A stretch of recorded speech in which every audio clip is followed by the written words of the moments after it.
And thank you for joining us for another episode of Blue Hawaii Babble with Dr. Land, our queen, Dawn Paresa. Hi, and we're with Racing the Land Deal Machine Sugai. Hi. So, Dawn, where are you today? You're always somewhere different. I'm still in quarantine. I'm calling myself So different. Rapunzel. Yes. Okay, So but funny. but almost over. I have maybe 5 more days. Um, Oh, that's awesome. yeah. But there's a hurricane coming, right? Yeah, my friend dropped off toilet paper and a flashlight and water last night. She said Costco was insane. Oh my gosh. I can only imagine. Yeah, yeah. So we'll see. Yeah. What about you? Are you I mean, prepared? oh my God. Not at all. I have toilet paper and water. But I have no food, so I don't know what we're gonna eat if there is no power. So today we have this special guest, as you can see at the bottom of the screen here. So Don, why don't you introduce him? So we have a friend of mine. I met from the Langi community. His name is Adam Egloff. He is a super land investor. I don't think he realized it, but when he contacted me that he'd become my coach, because I would ask him a gazillion questions. But he's a pro, and we wanted to bring on someone who has been doing, land investing, so that you one didn't just hear from us, but two from a just a different perspective. And so we're excited to have Adam, and we're gonna just have him share a little bit about himself. Okay, Adam, see you. Oh, me? Okay, sorry. So, yes. Do you want like the background of how I got into it, kind of? Or Yeah, sure. okay. So basically, I listen to a lot of podcasts during my day job, which is I'm a full-time beer sales rep. So I have a lot of drive time. So I listen to a lot of podcasts, and I stumbled across Mark being interviewed. I think it was on the Fire Drill podcast, and I was listening to it, and once I heard the mailing thing, I was like, nah, I don't know about that. That sounds horrible. But then he started saying 300 to 1,000% return, so that got me back. That got my attention back. So definitely listened to a lot of the podcasts, did a bunch of research, and thought it was the right fit for me. So yeah, signed up for flight school. And that was last September. Okay, awesome. Wow, So you had you heard about the toolkit at all, or was it just you heard the podcast and went straight? It was just about the flight school. So yeah, I knew about the toolkit and stuff, but I wanted the kind of the guided experience to just make sure I was doing it like constantly, like not on my own where, yeah, I'll get to it in a month or something. So yeah, I wanted Scott Todd to help walk me through it, be my Sherpa up the mountain. And I would definitely recommend that route because it definitely pushes you to action. It makes you mail and stuff. I don't know if I would have got that first mailer out if it wasn't for him. yeah. Speaking of mailers, like we had a question from one of our viewers, Ozzy. We'll just throw that out there. And he was asking, how much money do you think you need outside of the cost of the toolkit to get started investing in land and sending out mailers? Like, how much do you think all of this, how much you need to start? Um, you can definitely do it with less. There's obviously ways like land arb. Dom's very great at that. That'd probably be the cheapest way to get into it, honestly. Just start doing land arb deals until you build that up to be able to mail and buy properties. But yeah, you don't need a whole lot starting out. I started with $5,000 just because I don't know. I like round easy numbers. 5,000 sounded like a good idea.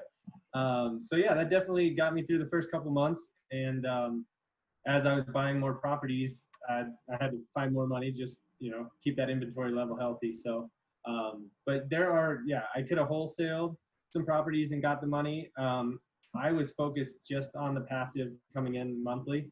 So I didn't really want to wholesale at the beginning.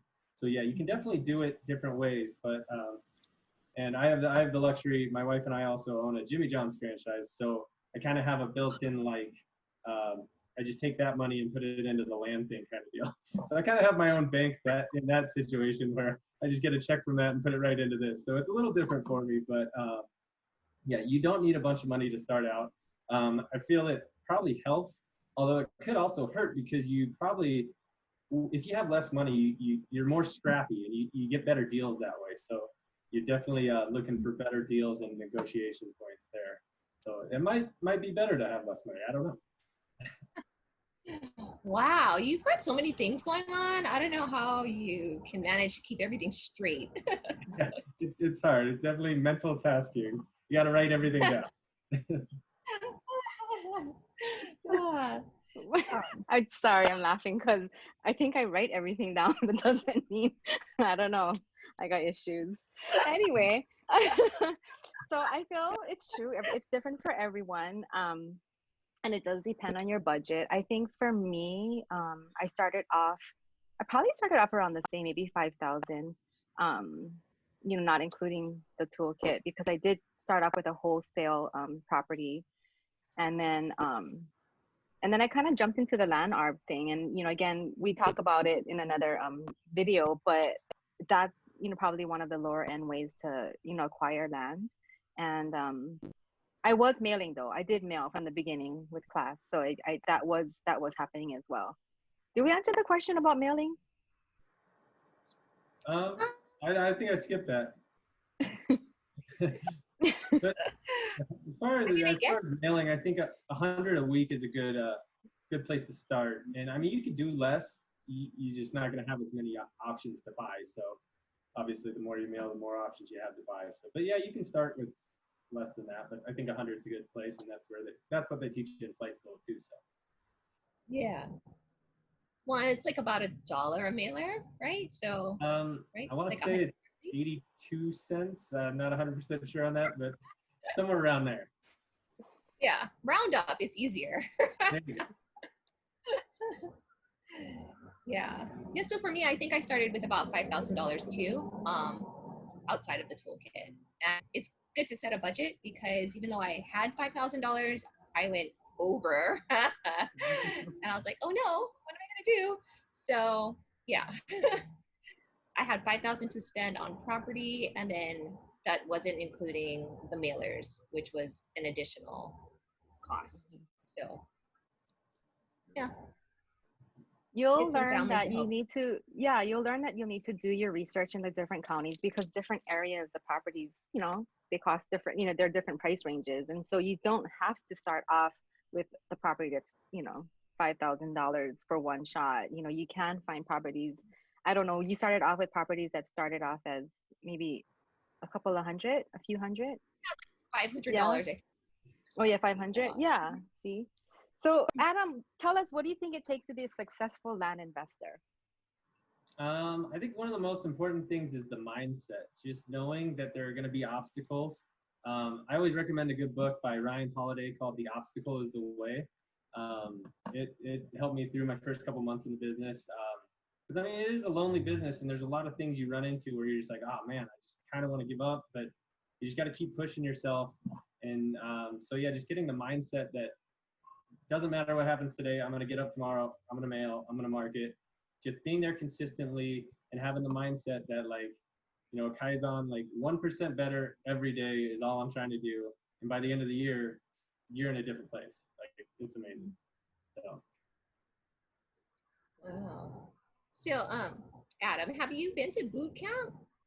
Yes, I went to the January boot camp in San Antonio, and it was amazing. That was a great weekend. I actually met a buddy from flight school there, Paul Brewer, who you guys know.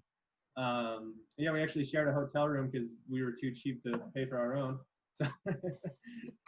So, yeah, we actually met up. He's a great guy. Got to meet him in person. And so here's another thing I'd recommend is we met each other in flight school.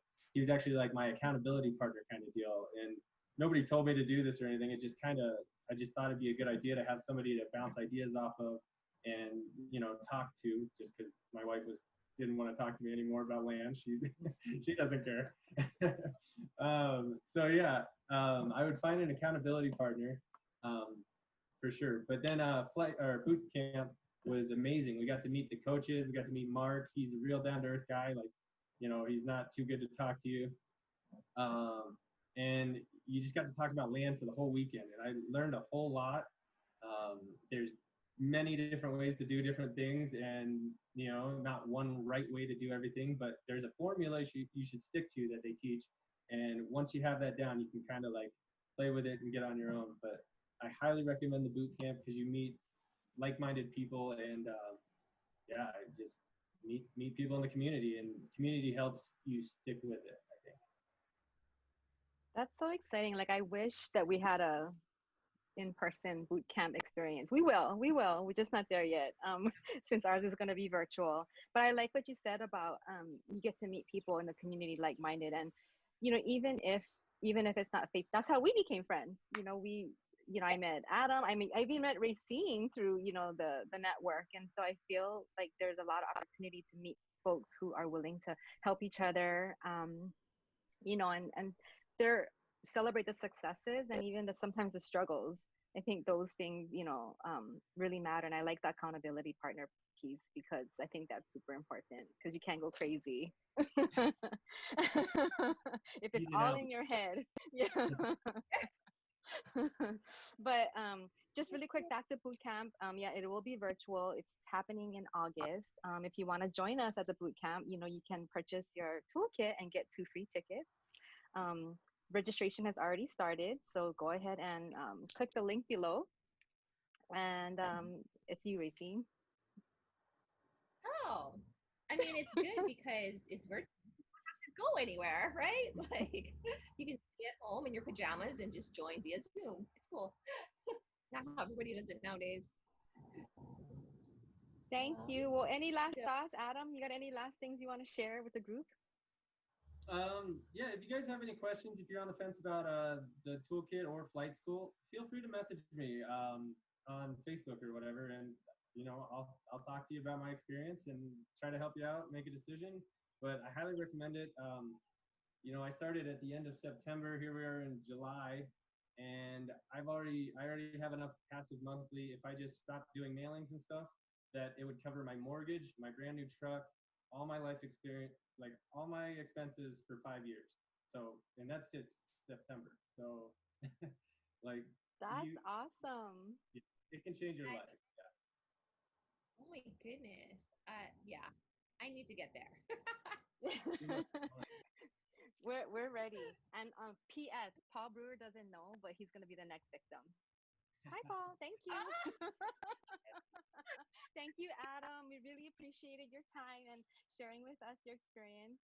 Thanks for supporting us. And he's for real. Like Adam is true. Like he will help. So message him because he will respond. Thank you. yes, Like our thank you so video. much. All right, thanks, guys. Yeah, thanks for watching. Like our video, hit thumbs up, and subscribe. So see you next